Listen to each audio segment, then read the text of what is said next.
It's funny how much history gets, well, I guess you could say filtered through time, right? Oh, definitely. I mean, think about it. How many stories or ideas or facts about the past do we just accept without really thinking about them critically? Yeah, exactly. Like we grow up with them. They Uh, become part of how we see the world. And sometimes when you really start digging into those stories, well, let's just say, sometimes what we think we know, it just doesn't quite hold up. That's so true. Welcome, everyone, to the Deep Dive. Today, we're diving headfirst into some of those historical myths, those facts that turn out to be more fiction than fact. You sent us a ton of amazing material. We've got historical articles, online discussions, even a really powerful personal reflection on the Australian bushfires.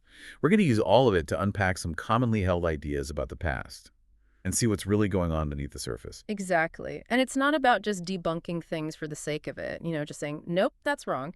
It's more about understanding why we believe these things, how these stories came to be, and what they tell us about how we interpret the past. I love that. Yeah. So are you ready to get started? Absolutely. Let's dive in. All right, let's kick things off with a big one. A really classic image. Britain fighting alone in 1940. Brave little Britain standing up to the Nazis. Yeah, it's a powerful image, right? This idea of national resilience. But the reality, as we see in this History Hit article, it's much more complicated. Because Britain in 1940, it wasn't just the island, it was the heart of a global empire. Right, the British Empire. Huge. And we're talking about massive contributions from people all over the world. From Canada, the West Indies, Australia, South Africa, Nigeria, India. It wasn't just a handful of soldiers here and there. These were vital contributions to the war effort. This myth, while powerful for creating a national narrative of courage and resilience, ends up obscuring the vital roles played by these other nations. Which is interesting because it shows how dominant narratives can sometimes overshadow a much more complex global reality. That's such a good point. It's easy to forget, looking back, just how vast and powerful that empire was. Mhm. And when I think of Canada and Australia, for instance, I tend to think of them joining the war effort later. Right. But the article specifically points out that both Canada and Australia independently declared war on Germany right away, which is a key difference because it wasn't just them following Britain's lead. It was a genuine commitment from different parts of the world. And even beyond the empire, we can't forget all the Polish and Czech pilots in the RAF, the Dutch and Norwegian sailors, all fighting side by side with the British. Some even contributed to Britain's nuclear program. So it's clear that while Britain absolutely faced immense challenges during that time, it was by no means a solitary fight. That really shifts the perspective. It becomes less about the lone hero facing impossible odds and more about this global alliance forming against a common enemy. It makes you think about how interconnected everything is, even in times of war. All right, let's shift gears for a second and talk about Gallipoli. The story, especially in Australia and New Zealand, is so focused on the Anzac losses. And rightfully so, because the Gallipoli campaign has such a profound impact on those nations, and the sacrifices made are an important part of their national identity. But the History Hit article actually gives us some figures that put things in a slightly different light.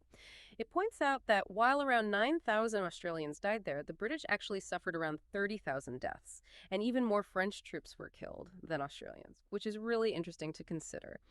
Because despite the British suffering heavier losses, the Anzac narrative continues to dominate.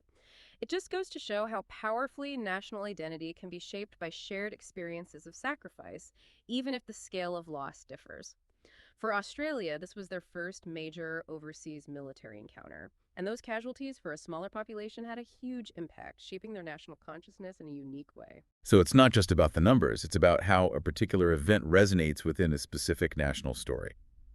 Okay, let's completely change gears and talk about the Taj Mahal. Have you heard this story? The one that says that Shah Jahan, after the Taj Mahal was built, had the hands of all the artisans chopped off. Oh, yeah, that's a classic one. It's so dramatic and honestly pretty gruesome. But guess what? The History Hit article is super clear about this. There is zero, absolutely zero credible evidence to support this story, like none at all. It seems like it's purely a myth, a bit of sensationalized folklore that just kind of attached itself to this magnificent structure. Yeah, it's amazing how these stories can take hold in our imaginations, right? Even without any factual basis. Totally. Shah Jahan was obviously a very powerful ruler, but there are no reliable accounts from that time that support the hand chopping story. It probably popped up later as a way to make the Taj Mahal seem even more special, more unique, like nothing else could ever compare. Right. to emphasize just how exceptional it was. Okay, I've got another one for you. Orson Welles, The War of the Worlds, the famous radio broadcast. Legend has it that people freaked out, thought the Martians were actually invading. Oh, yeah. The Martian Panic. It's become this legendary example of mass hysteria. But you know what? According to this History Hit article, the story has been blown way out of proportion. Probably by the press at the time. Really, they hyped it up. It seems so. The article suggests that sure, there were some isolated incidents of confusion and worry, maybe a few calls to the police, but the newspapers really ran with it. They created this whole narrative of widespread panic. There's a theory that they wanted to discredit radio, which was starting to become a serious competitor for their audience. Wow, so it's like a case of early media rivalry shaping the historical narrative. That's fascinating. It makes you wonder how often that's happened throughout history. Right, and it highlights why it's so crucial to always look at who's telling the story and what their motivations might be. Okay, I'm ready for another myth. Hit me with it. Okay, how about this one? December 25th, Jesus' birthday. Feels pretty fundamental to Christmas, right? Yeah, that's one we all think we know. But here's the thing. The History Hit article is super straightforward about this. There's absolutely no evidence to support that specific date, none at all. It's likely that December 25th was chosen because it aligned with existing pagan festivals celebrating the winter solstice. It was a way to maybe make Christianity more appealing to people who were already celebrating something around that time, like a merging of traditions. So a smart move, culturally speaking, rather than an actual historical anniversary. Exactly. It makes you think about how even the things we consider most sacred often have complex and layered origins. All right, what's next? Okay, this is a super iconic image. Nero fiddling while Rome burns. The ultimate image of a leader being out of touch during a disaster. Oh, such a vivid image, right. And it's so ingrained in our culture, it's almost become a saying. But the Oxford Historian article sheds some light on what actually went down. The earliest version of this story comes from Suetonius, writing decades after the fire. And he does describe Nero watching the flames while singing about the fall of Troy. But here's the twist. Tacitus, who's generally considered a more reliable historian from that time, tells a different story. He says Nero was actually out of town, in Antium, when the fire broke out. So the whole fiddling while Rome burns thing, Yeah? maybe not so accurate. Probably not. And while Tacitus does mention that some people were obstructing the firefighters, he actually credits Nero with helping the victims, opening up his private gardens as shelters, lowering the price of grain to make food more affordable. It's a very different image than the one we usually think of. Wow. So instead of the indifferent tyrant, we get a leader who, at least according to Tacitus, stepped up to help. It's crazy how much our perception of historical figures can be shaped by these simple, powerful images. I know, right? And the Oxford historian also tackles another Nero-related myth, the idea that he threw Christians to the lions in the Colosseum after the fire. This one's also wrong.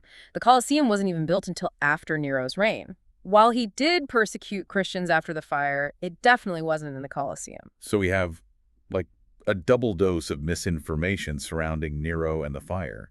It shows how easily these dramatic narratives can take hold and obscure the nuances of what actually happened. Completely. It reminds us to be critical of those really striking, memorable stories. Often, there's a more complex reality beneath the surface. Okay, give me another one. I'm ready for the next. Okay, how about this one? Napoleon. We all picture him as being short, right? Almost comically so. Yes, Le Petit Caporal. The Oxford historian clarifies that this perception of Napoleon as short comes from a misunderstanding about measurement systems. Back then, the French and the British inches weren't the same length. Using British measurements, Napoleon was about 5'7", which wasn't super tall, but it was slightly below average for men at that time. The 5'2" figure comes from French measurements, which makes him seem much shorter by today's standards. But in his own time, he wasn't unusually short. Ah, so it's the measurement systems that mess things up. That makes sense. But where did his nickname Le Petit Caporal come from then? Good question. That nickname probably came about because he was shorter than his elite imperial guard, the Old Guard. They had height requirements. Grenadiers had to be at least 5'10" in British measurements and chasseurs 5'8". So surrounded by his tallest soldiers, Napoleon would have looked smaller. And that nickname, while maybe meant affectionately, definitely contributed to the whole short Napoleon myth. It's funny because Napoleon himself said, "What is history but a set of lies agreed upon?" A pretty fitting quote, given how this myth about his height has stuck around. That is such a good quote, a set of lies agreed upon. All right, let's talk about the Titanic, the unsinkable ship. Everyone claims it was advertised that way. unsinkable. Another persistent myth, and James Cameron's movie probably didn't help with that. But the Oxford Historian article debunks this one pretty clearly. While the idea of the Titanic's invincibility was definitely part of the public image, the word unsinkable was never explicitly used in the advertising. Oh, really? So the marketing wasn't that bold. Not exactly. The closest they got, according to the article, was in some publications in 1911 where they called it practically unsinkable or said it was designed to be unsinkable. But those are very different from outright saying, this ship cannot sink, period. It would have been considered way too arrogant even for the time. It was more about emphasizing its advanced safety features and design. The myth really took off after the sinking, fueled by the shock and disbelief. Like, how could such an advanced ship, practically unsinkable, end up at the bottom of the ocean? It makes you think about the power of wording, right? The difference between practically unsinkable and unsinkable is subtle but significant. It Yeah. really shapes how we perceive things. Okay, here's one that often sparks debate. The idea that the Nazis were actually socialists because their party name included socialist. Ah, that's a big one. And the Oxford Historian article tackles it head on.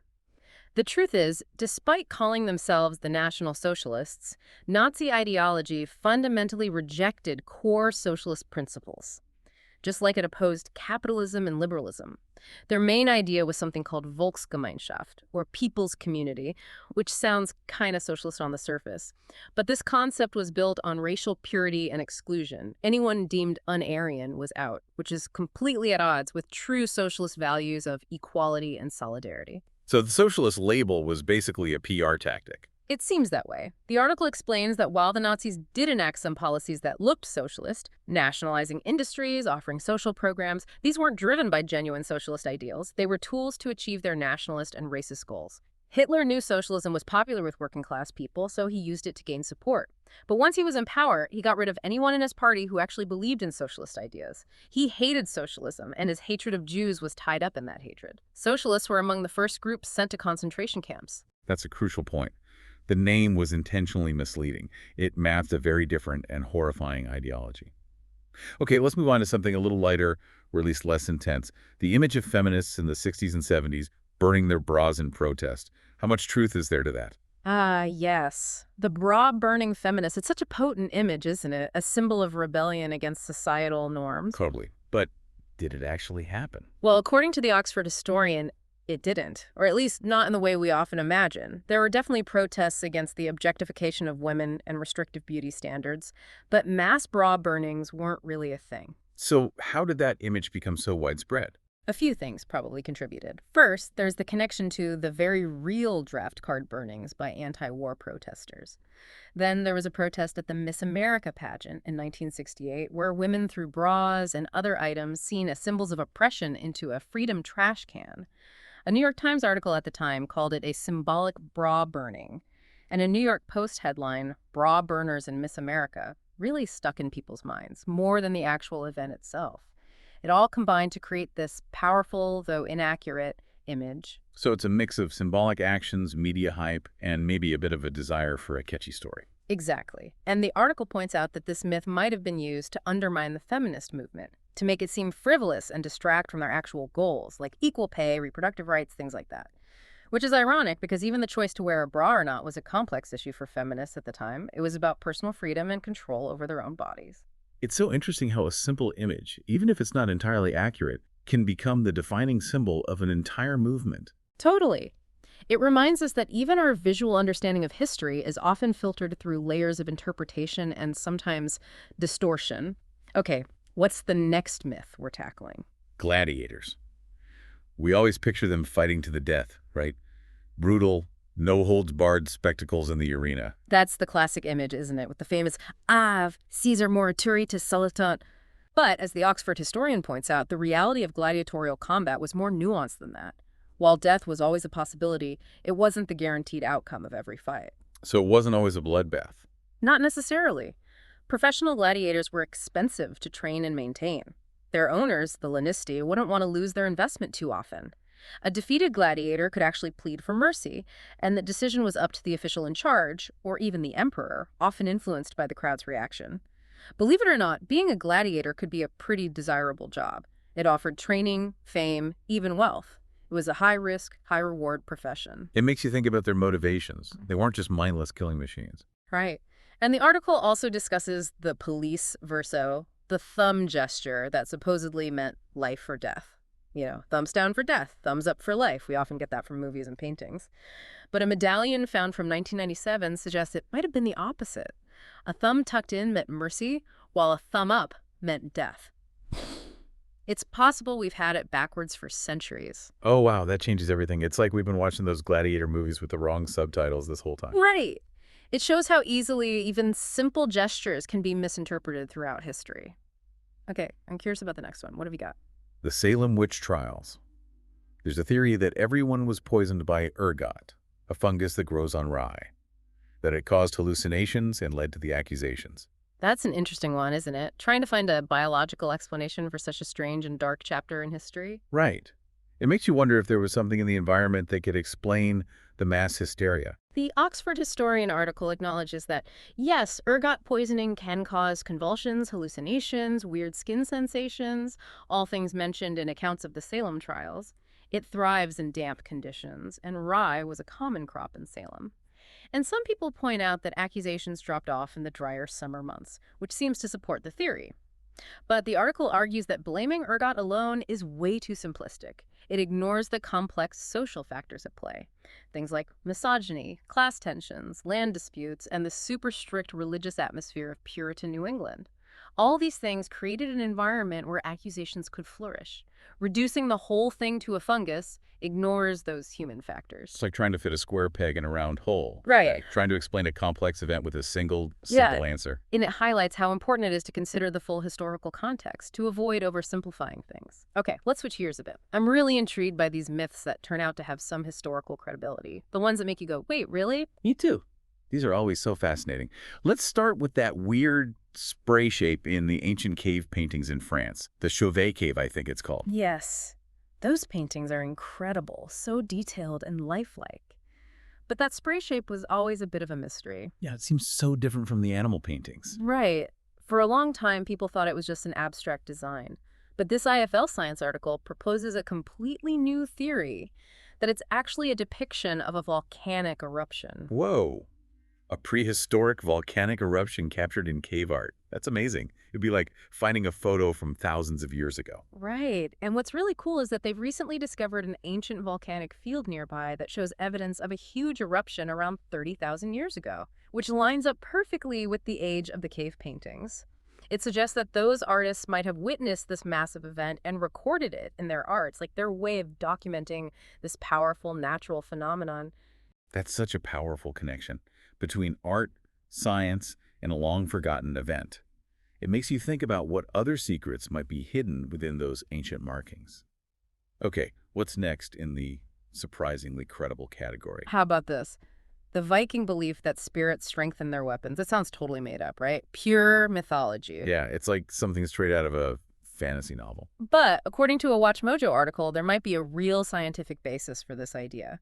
Archaeological evidence suggests that Iron Age Scandinavian blacksmiths might have used the remains of the dead when crafting weapons. Specifically, the carbon from bones would have gotten mixed in with the iron, inadvertently creating a stronger, more durable metal. Basically a primitive form of steel. They were unknowingly using early metallurgical techniques. But to them, it would have seemed like magic. Like the spirits of the dead were imbuing their weapons with strength. That is so cool. It's like a perfect example of how seemingly supernatural beliefs can sometimes have a real-world scientific explanation behind them. I know. It makes you wonder what other magical beliefs from the past might have some scientific basis that we just haven't uncovered yet. All right, what else is on the list? Okay, this one is super intriguing. The idea that the Norse god, Odin, might have originated in the Caucasus region. That sounds like pure myth. It does sound like something straight out of a mythology book. But there's this Reddit discussion you shared that explores this fascinating theory. It links Odin and his people, the Aesir, to a potential migration from the Caucasus, and there's some evidence to support it. Really? Like what kind of evidence? Well, archaeological and genetic research suggests a possible historical connection between populations in the Caucasus and later Norse settlements. So it's possible that the stories about Odin and the Aesir are rooted in real events or migrations. They're like echoes of the past, passed down through generations. And the discussion also brings up a really interesting point. Maybe those ancient gods weren't necessarily meant to be taken literally. Maybe they were a way to remember important events or influential figures. Like, instead of writing things down, they encoded them in stories. So it's possible Odin wasn't just a made-up deity. Maybe he was a real leader, or a representation of a major population movement whose story got transformed into myth over time. It's definitely a possibility, and it connects to broader ideas about shared Indo-European origins and the potential for cultural and mythological connections across huge distances, like the recurring motifs of the sun chariot and the world tree. These show up in various cultures, which suggests some kind of deep connection. It really challenges you to think about ancient myths differently, not just as fantastical stories, but as potential windows into real historical events. Okay, this last one in the surprisingly credible category is pretty mind-blowing. Australian Aboriginal folklore accurately describing events from 10,000 years ago. Yeah, it's incredible, isn't it? This Reddit discussion, citing a Daily Mail article, highlights how accurate those oral traditions are. We're talking about stories passed down for generations through storytelling and song that accurately describe events from millennia ago. 10,000 years of history preserved through storytelling. That's amazing. How's that even possible? These stories specifically describe significant sea level rise that occurred around that time, and scientists have confirmed that those events did happen. It's a testament to the power of oral tradition as a way of preserving knowledge, especially in cultures where written language wasn't used. And the discussion mentions similar examples in Polynesian navigational knowledge, which is incredibly accurate and reflects their long history of ocean voyages. It just goes to show that indigenous knowledge systems are valuable forms of historical record. They can be just as reliable as written documents. I love that we're acknowledging and respecting those different ways of knowing. It's time to broaden our understanding of what constitutes valid history. Okay, let's shift gears again and talk about Captain Cook discovering Australia. We hear that phrase all the time. Yes. But as this article from Australian Frontier Conflicts points out, it's completely wrong, and it actually erases a whole lot of history. So he wasn't the first European to set foot there. Nope, not even close. While his 1770 voyage was the first recorded European sighting of the eastern coast, the one he named New South Wales, there were at least 7 other European explorers who reached Australian waters before him. The first being Willem Janszoon, who landed on Cape York Peninsula in 1606. That's over 160 years before Cook. Imagine showing up to a house that's already built and lived in and claiming you discovered it. It completely ignores the people who were already there. Wow, that's crazy. I had no idea there were that many earlier European encounters. Yeah, and not to mention Macassans from Southeast Asia, who had been visiting the northern coast for centuries, trading with Aboriginal people. And of course, Aboriginal and Torres Strait Islander peoples had been living on that continent for tens of thousands of years. Saying Cook discovered, it completely ignores them and their history. Cook's arrival was obviously significant in terms of European colonization, but it was in no way a discovery. The article even questions the specifics of Cook claiming Possession Island, saying that some historical accounts are contradictory. So it's clear that while Cook's voyage was important, calling it a discovery just perpetuates a harmful myth. It really challenges that foundational myth of Australian history, which has real-world implications even today. It reminds us to always question those simple narratives that we're taught. Okay, let's look at a myth that almost debunks itself. History is written by the victors. We hear that all the time. Yeah, it's a common saying. It suggests that history is always biased, always told from the perspective of those who won wars and battles. But this BizNews article makes a really interesting argument that history is actually mostly written by historians, and their job is to be as accurate as possible, regardless of who won or lost. That makes sense, right? Historians are the ones researching and writing the books and articles. Exactly. And the article uses Thucydides, an Athenian general, as an example. He was exiled after a military defeat, so he was definitely on the losing side. But his detailed history of the Peloponnesian War is still considered one of the most important works of history ever written. So we have someone who lost, writing a history that became essential to our understanding of that conflict.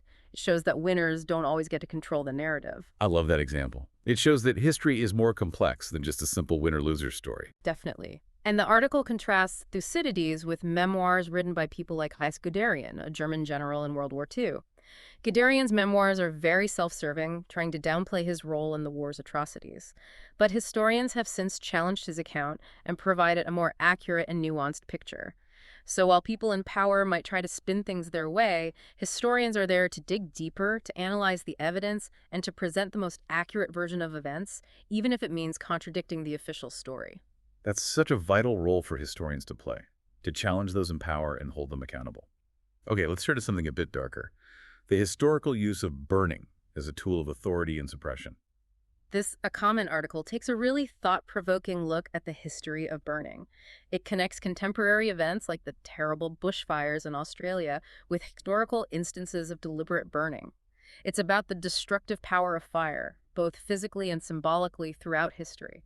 It makes you think about the different ways fire has been used, from ancient rituals to modern warfare. Right. And the article talks about the burning of accused witches, the burning of figures like Joan of Arc who defied authority, even the practice of sati, the burning of widows. It highlights how arbitrary these accusations often were, and how power was used to justify violence. Then it goes on to discuss the burning of entire groups of people, Jews, Roma, minorities. These burnings were often public spectacles meant to instill fear and obedience. It's chilling to think about how fear and prejudice have been used to justify such horrifying acts. It is, and the article examines how fire was also used against individuals who challenged authority. People like Savonarola, who actually organized bonfires to burn vanities and ended up being burned at the stake for heresy. And Giordano Bruno, who was burned for his scientific and philosophical ideas that contradicted church doctrine. It even extends to the burning of books and art considered dangerous by oppressive regimes, like what happened in Nazi Germany. And the article draws this interesting contrast with former Australian Prime Minister Scott Morrison, who used the phrase, "I will burn for you," but seemingly ignored warnings from fire experts, which ultimately led to devastating consequences. Wow, that's a powerful comparison. It highlights how words can be both inspiring and dangerously misleading, especially when they're not backed up by action or a real understanding of the situation.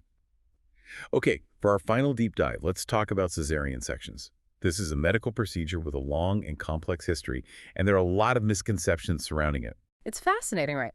And the Wikipedia article you shared really dives into the myths and evolving understandings of cesarean sections. One common misconception is the origin of the term itself.